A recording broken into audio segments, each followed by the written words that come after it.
Nascido e criado em Cidade de Tiradentes, no extremo leste da capital paulista, Juan Bernardo é o entrevistado desta edição do programa Reconexão Periferias, em homenagem ao Dia do Estudante e ao Dia Nacional da Juventude. Moleque de quebrada, como ele mesmo se define, Juan é filho de imigrantes que vieram de Alagoas e da Bahia em busca de oportunidades e de uma vida digna. Aos 23 anos, ele se prepara para concluir o curso de Gestão de Políticas Públicas pela Universidade de São Paulo. Com todas as singularidades, sua história representa bem as lutas, dificuldades e vitórias da juventude periférica brasileira. Juan, eu gostaria que você contasse um pouco da sua vida, se apresentasse para o público, dissesse em que bairro você nasceu, você é daqui de São Paulo mesmo, né? Contasse um pouco da sua história e da história da sua família. Eu sou Juan Bernardo, tenho 23 anos de idade. Sou nascido e criado na cidade de Tiradentes, extremo leste da cidade de São Paulo, né? Meu processo de formação é muito complexo, de certa forma, por conta dos lugares que eu venho, né? Do território do qual eu venho, das ideias das quais eu sou significado, né? Eu sou criado na cidade de Tiradentes, né? Como falei anteriormente. Mas meu início de família, acho que não tem muito como falar de mim mesmo se eu não falar da minha família, né? Minha mãe é nascida e criada em Alagoas. Ela foi uma mulher que começou a trabalhar com uns 8 anos de idade. Ela trabalhava colhendo cana de açúcar e durante esse processo assim, de vida dela, ela acabou engravidando o meu primeiro irmão, que hoje tem 30 e poucos anos de idade. E acabou sendo expulsa de casa justamente pela essa perspectiva conservadora de que a gente tem, se você não tiver casado com a pessoa, a família não te vê de uma certa forma legítima ali, né? E ela engravidou de uma pessoa mais velha, que tinha o dobro da idade dela, ela ainda era menor de idade, então a família dela decidiu que o certo seria expulsá-la de casa, só que ela acabou sendo expulsa de casa sem o filho dela. Ela veio aqui para São Paulo morar sozinha. E durante esse percurso de vida foi trabalhando por meio da informalidade, né? Ela era vendedora de cachorro-quente e de outros materiais também, sempre na informalidade, nesse percurso de formalidade. Hoje ela já não transita nesse percurso de informalidade mais, ela já trabalha de certa forma formalizada, né? Ainda que com condições muito precárias. Ela hoje em dia é faxineira, né? E ela volta para Alagoas novamente e acaba engravidando da mesma pessoa, de novo, né? E esse filho continua morando com ela, ela vem para São Paulo para morar com esse filho. E comentando do meu pai, ele é um baiano, vem da Bahia, né? Nasce, se cria lá durante muito tempo, trabalha também na roça durante muito tempo da vida dele, desde pequeno, assim como a minha mãe, e vem para São Paulo. E durante esse processo de vida, de informalidade, que ele também foi do meio informal, trabalhava com obra, não tinha condições de vida plenas, assim, de certa forma, né? Ele conhece minha mãe. E durante essa união eles começam a morar junto e eles enxergam uma possibilidade na invasão de terras para disponibilizar uma infraestrutura para a nossa família, né? Tanto que eu nasço, onde eu nasci, era um território de invasão, ali na cidade de Tiradentes.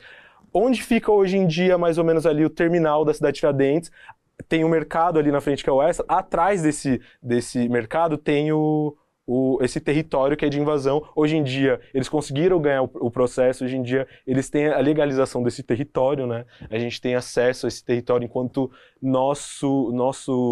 nossa habitação, assim, de certa forma, mas eu venho dessas grandes dificuldades que são a vida, né? Seja acesso ao território, seja essa perspectiva interseccionalizada, seja de ser um jovem negro, seja um jovem muito vinculado à violência também, né? Porque eu sempre penso, assim, que eu venho de uma diáspora, né? Essa perspectiva de expulsão do território, porque minha família tem dificuldades muito, muito expressivas quanto à violência. Eu sempre pensei que eu viesse de uma família que é estruturada, porque a gente tem essa perspectiva de que ter o pai e a mãe unidos te faz ser ou ter, propriamente dito, uma família estruturada, né?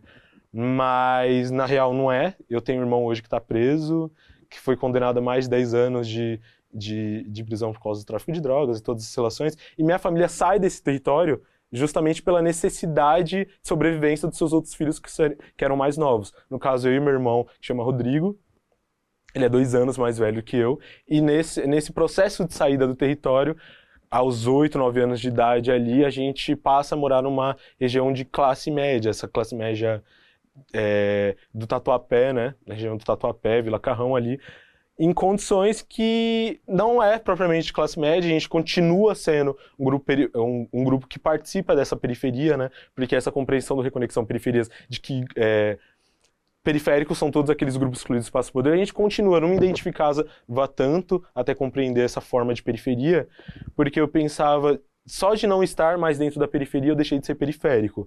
Mas eu continuo sofrendo com todas essas violências, né?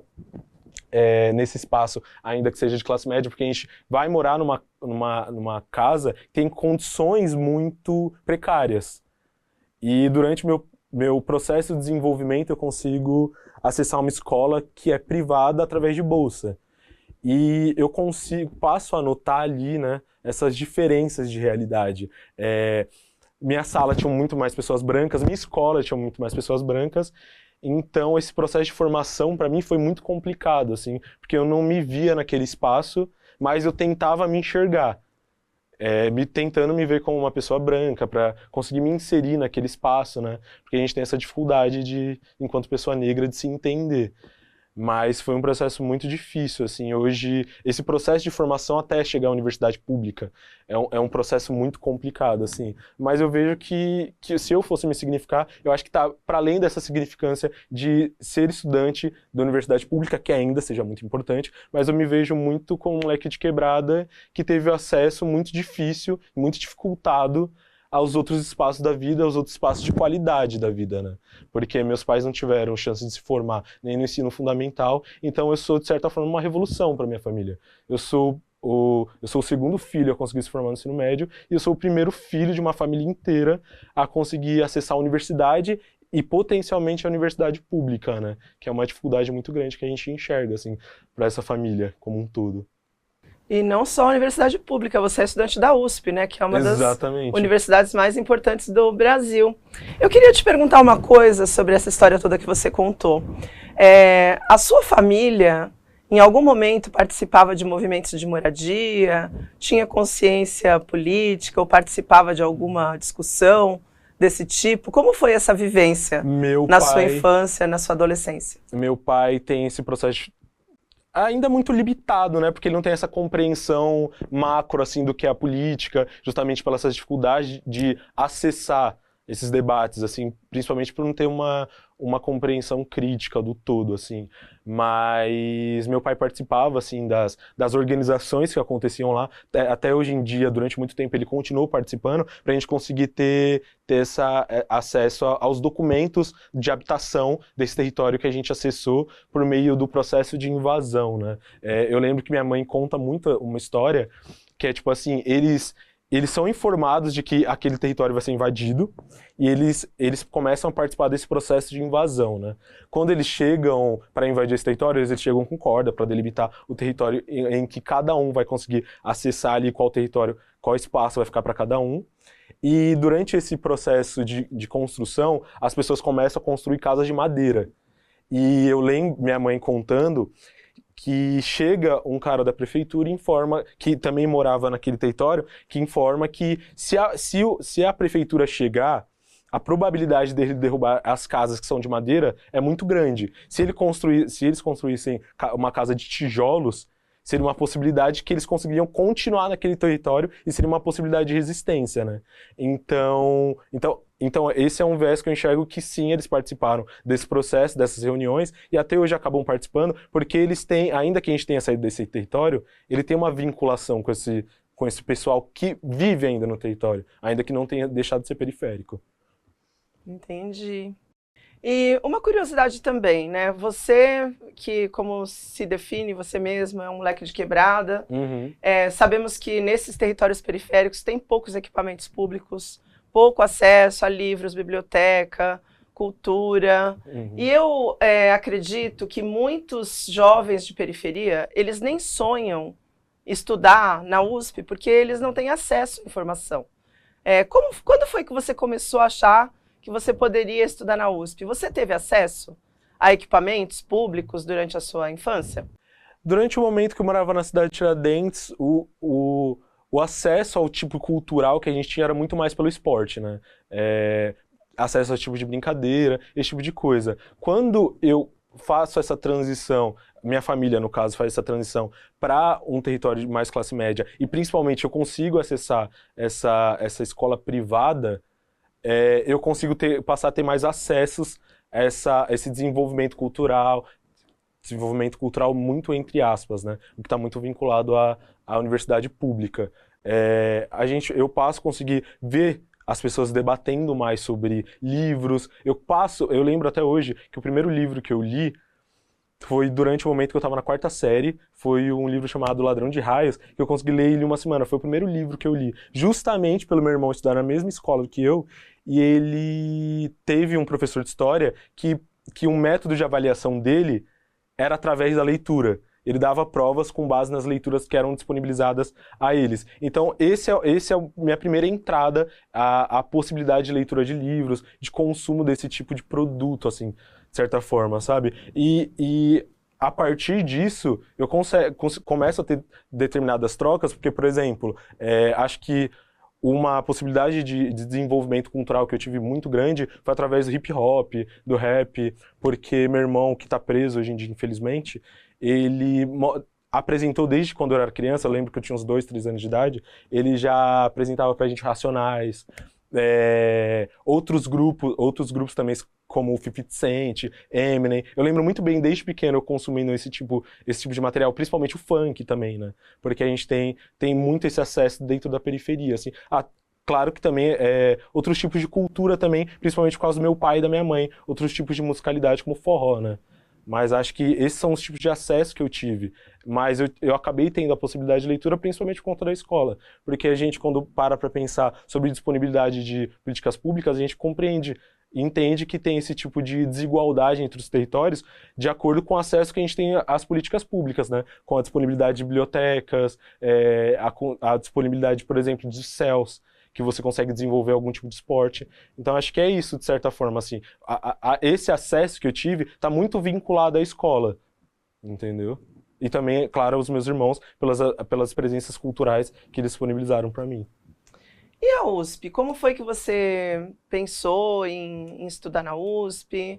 Você é cotista? Conta um pouco a sua história de estudante universitário. Acho que é engraçado, assim, porque desde o ensino médio, eu sou formado no Senai também, formei em mecatrônica, né? Sempre tive essa ideia do SESI, fazer Senai e logo sair de lá com um emprego. Não foi bem assim, eu me formei como técnico em mecatrônica, mas nunca trabalhei na área. Durante o ensino médio eu não me importava tanto com estudar, eu nunca me importei tanto assim durante o ensino médio. Isso era uma coisa que eu tenho que me formar por causa dos meus pais. Se eles estão pagando, me sustentando para estar dentro da escola, eu tenho que me formar, eu tenho que gerar alguma consequência para isso, né? Alguma consequência positiva. Mas eu passo a pensar nessa possibilidade de entrar na universidade pública por conta de um professor meu. Eu pensava em ser engenheiro civil ou engenheiro ambiental, e eu debatia muito com um professor meu de língua portuguesa e um professor de história também, dentro da escola, né? E a partir da minha saída, eu saio para procurar emprego e começo a me informar também sobre alguma formação que eu poderia ter. Eu comecei a trabalhar como garçom quando saí da escola, e fui trabalhando e afins.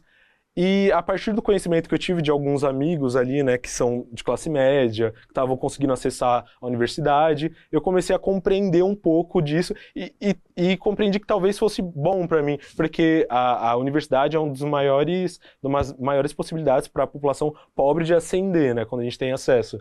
E a partir dessa compreensão eu comecei a estudar. Eu entrei no cursinho que eu pagava com o meu salário ali de garçom, trabalhava aos finais de semana, e durante a semana eu conseguia estudar, né.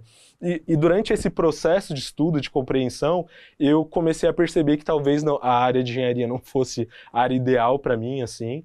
Eu comecei a perceber que talvez a área de ciências sociais, a área de relações públicas, tanto que eu, quando fui prestar o vestibular, eu prestei para a Unesp, para a área de Relações Públicas, Unicamp para a área de Ciências Sociais e para a USP a área de Gestão de Políticas Públicas. Aí eu acabei conseguindo passar tanto para Ciências Sociais na Unicamp quanto para a Gestão de Políticas Públicas. E dentro da universidade, falando propriamente dito, nessa experiência depois que eu passo, acho que é muito complicado, assim, sabe? Porque eu já tinha muitos problemas enquanto estudante em uma escola privada, um estudante negro, pobre, dentro da universidade, da escola privada, em que eu só tinha amigos brancos, né? Quando eu acesso à universidade pública, esses problemas são muito maiores. Eu acho que ter a possibilidade de estudar no campus da Zona Leste foi muito bom, assim, para mim, porque eu consigo ver mais dos meus naquele espaço do que quando eu vou pro Butantã. Eu não consigo me enxergar dentro do Butantã, principalmente pela distância entre o campus até minha casa. Eu levo, por exemplo, 2 horas para chegar na universidade. Então é muito desgastante, para além de toda a dificuldade que já é se formar dentro dessa universidade, que tem um cunho muito elitista, né? Eu tive muita dificuldade no início de conseguir entender e estudar o que era debatido dentro da universidade, porque ainda que eu tenha tido a possibilidade de estudar numa escola privada, eu não tinha uma compreensão cultural crítica tão grande, porque eu não tinha acesso a cinema, eu não tinha acesso a museu, e quando eu passei na universidade, eu lembro até hoje, é até emocionante de certa forma, porque eu lembro que eu virei para minha mãe e falei que eu tinha conseguido passar na universidade pública, né? Tinha passado na USP, meus pais não sabiam nem que era universidade pública, e eu falei pro meu pai que eu tinha conseguido passar para a USP. E a primeira pergunta que ele me fez foi quanto eles teriam que pagar para eu conseguir participar, tá dentro dessa universidade, sabe?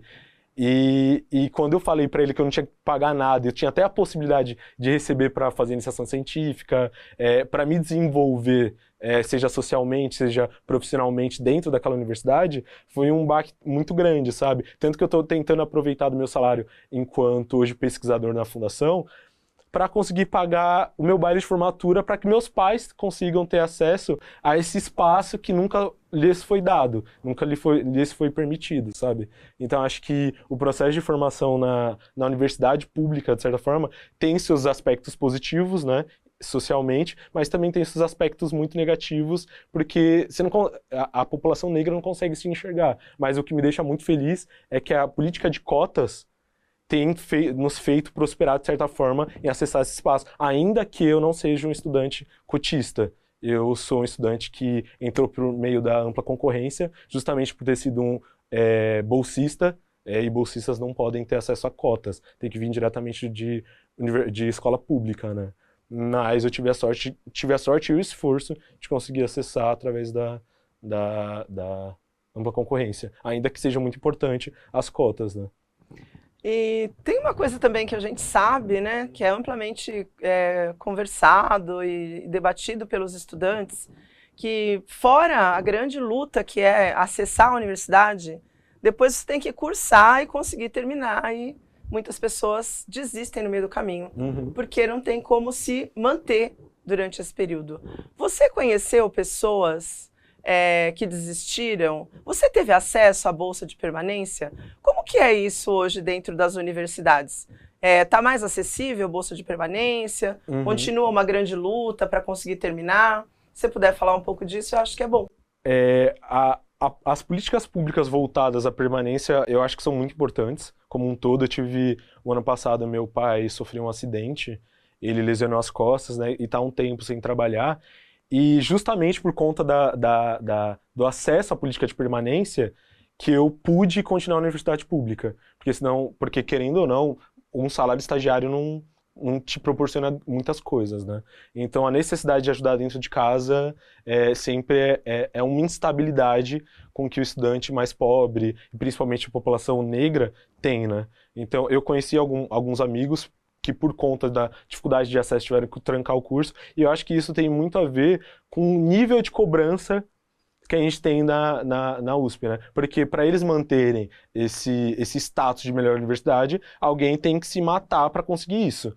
E são os estudantes que conseguem fazer com que isso continue a prosperar, né? Então acho que a disponibilidade de políticas públicas voltadas às cotas sociais, cotas raciais, políticas de permanência são essenciais.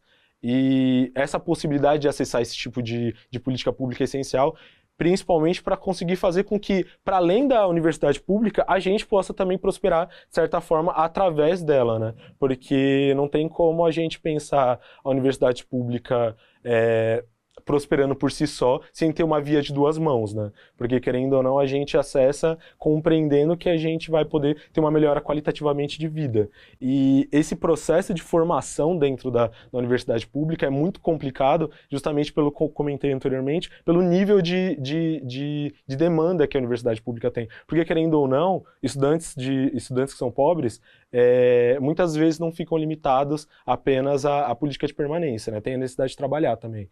E chegar à noite para ter aula é muito cansativo.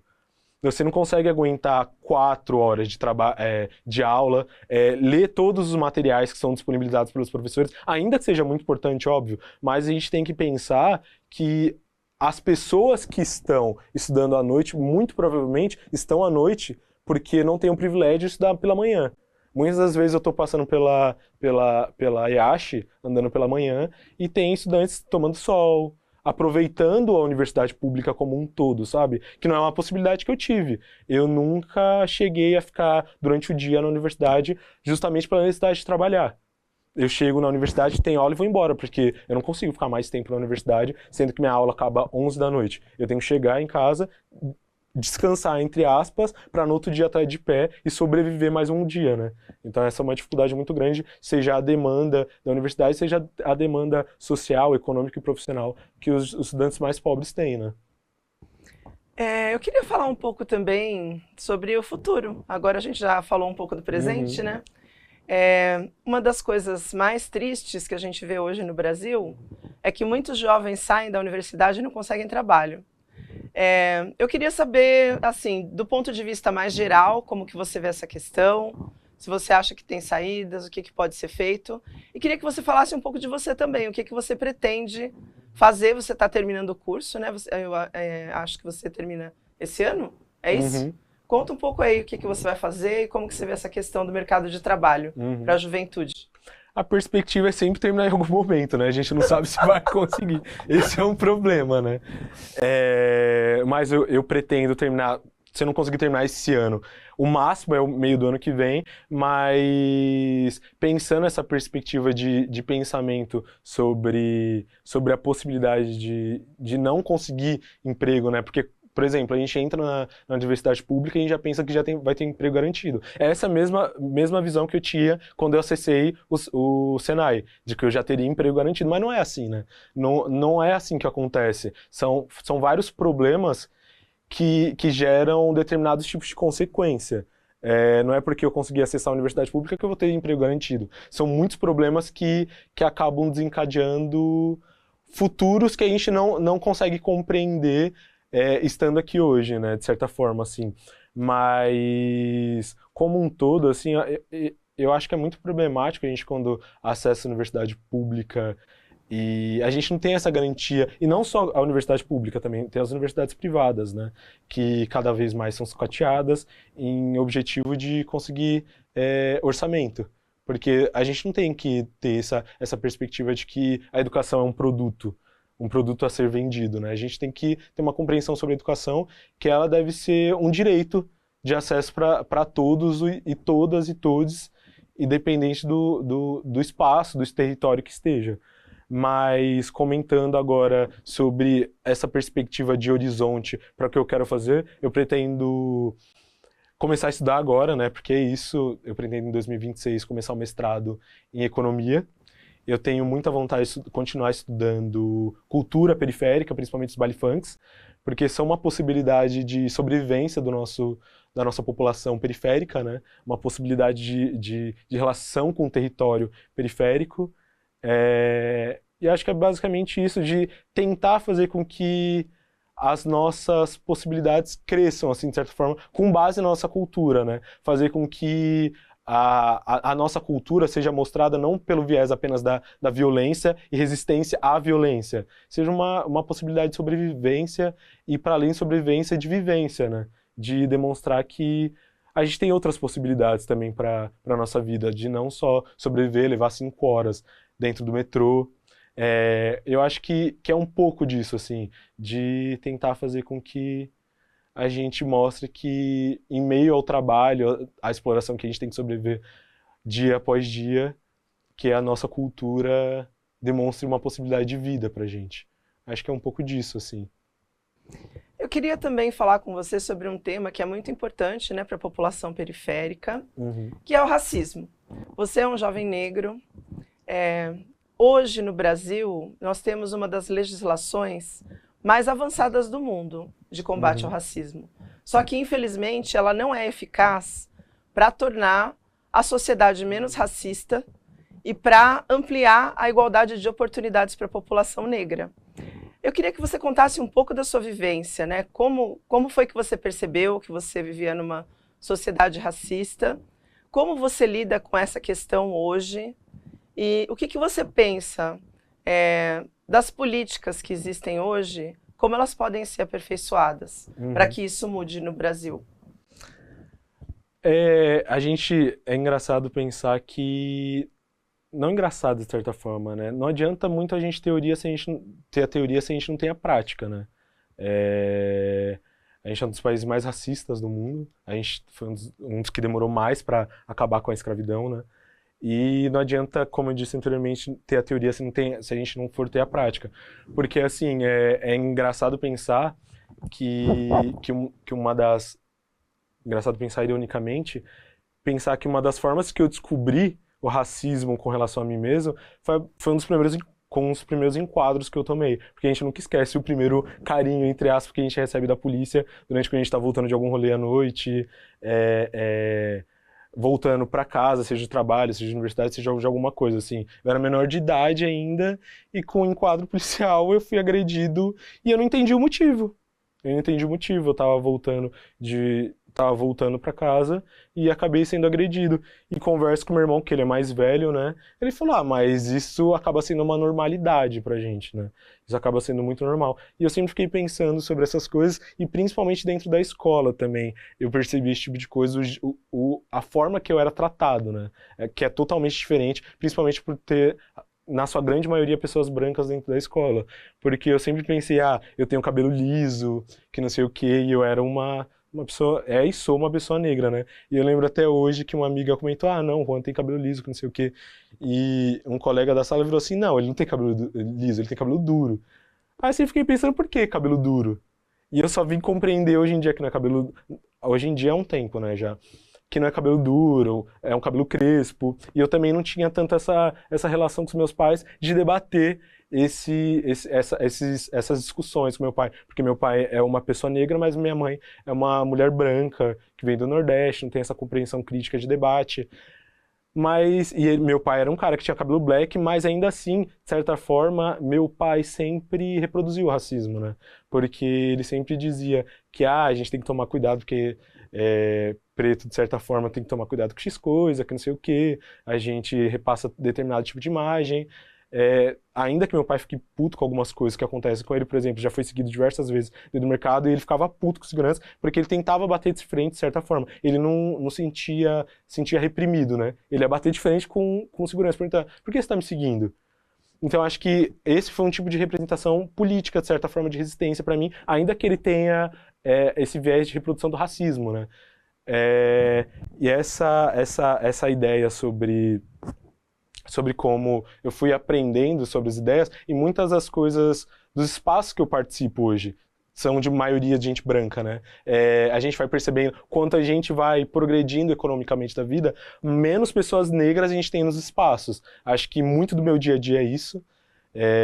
Eu lembro que a penúltima vez que eu fui pro Rio de Janeiro a trabalho, eu entrei no hotel assim para deixar minhas malas no bagageiro. E no momento que eu entrei, o gerente do hotel virou pra mim e falou assim, você faz parte da banda do Circo Voador, né?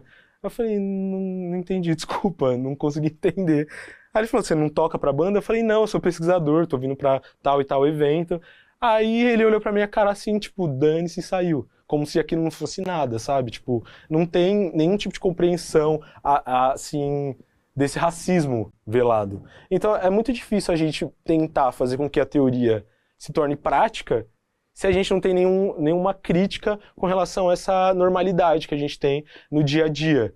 Porque, querendo ou não, se a gente não muda essa normalidade, essa rotina, a gente não vai conseguir incidir sobre esses debates, assim, sabe? Tipo, não adianta a gente ter a legislação mais avançada do mundo se a gente ainda é super atrasado sobre a crítica que a gente tem sobre essa realidade. Não adianta a gente não inserir mais pessoas negras dentro dos espaços de debate público, não adianta a gente ter os nossos líderes falando que tem dificuldade de achar pessoas negras para participar tecnicamente do desenvolvimento de políticas públicas. Porque a gente sobreviveu a 500 anos de escravidão. Minto, há 300 anos, entre aspas, 388 anos de escravidão. A gente sobreviveu a tudo isso. Como a gente não tem uma criticidade sobre essa realidade, sabe? A gente sobrevive na viração. A gente sobrevive tendo que criar nossas outras possibilidades porque o governo nos abandona nos territórios. A gente compõe, constrói dia após dia os nossos territórios periféricos. Então não tem como a gente falar que a gente não tem criticidade o suficiente para desenvolver políticas públicas. A gente tem muita.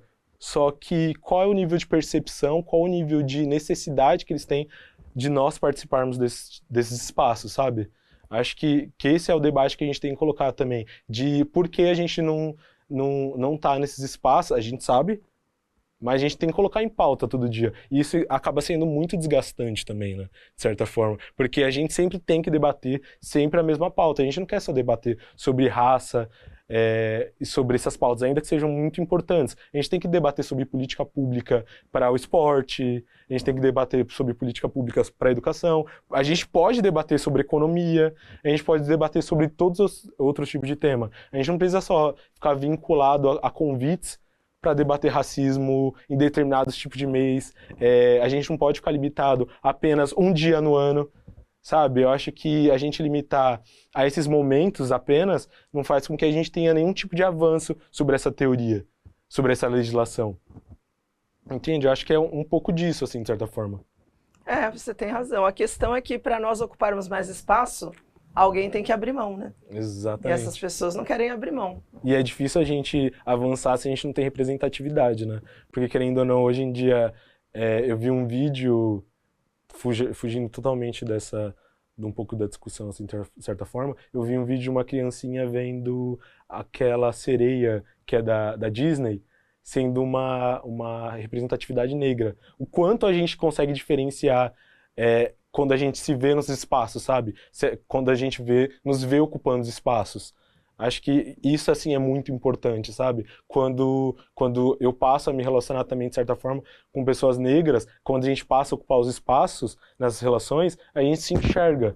E nos enxergando, a gente consegue nos ver nos espaços e consegue desenvolver mais e fazer com que mais pessoas consigam acessar os espaços, né? Mas como você disse, os espaços têm que estar abertos pra gente, mas se as pessoas não abrem esses espaços pra gente, a gente vai ter que invadir. Essa é a nossa única possibilidade e tem sido nossa única possibilidade durante todo esse tempo que a gente foi diasporicamente trazido pra cá, né? Infelizmente ou felizmente, de alguma forma, pra gente ocupar esses espaços aqui. Juan, a gente está chegando ao final do nosso programa. Quero agradecer muito pela entrevista. A sua história é uma história muito interessante de conhecer. E eu gostaria que você se despedisse de quem está nos assistindo. Se você quiser falar coisas que você considera importantes, que ainda não foram ditas, você fica à vontade. Acho que como um todo, acho que é um pouco disso. É um debate, se a gente for sentar para conversar sobre tudo, acho que a gente se alonga bastante. Mas eu acho que é isso, né? Fazer com que pessoas que representem as minorias estejam mais nos espaços de representatividade como um todo, né? Não adianta eu querer fazer com que mais pessoas negras, grupos LGBTQIAPN+, também, e outros grupos territoriais, grupos excluídos do espaço de poder, ocupem mais espaço se a gente não tem eles nos espaços de representatividade. Então, políticas de afirmação, políticas de inserção social são muito importantes. Eu acho que como um todo é isso, assim, falando enquanto um jovem que vem da periferia, que volta para a periferia todo dia, não só enquanto compreensão territorial, né, que a representatividade é muito importante para a gente como um todo. Acho que é basicamente isso. Valeu, Juan.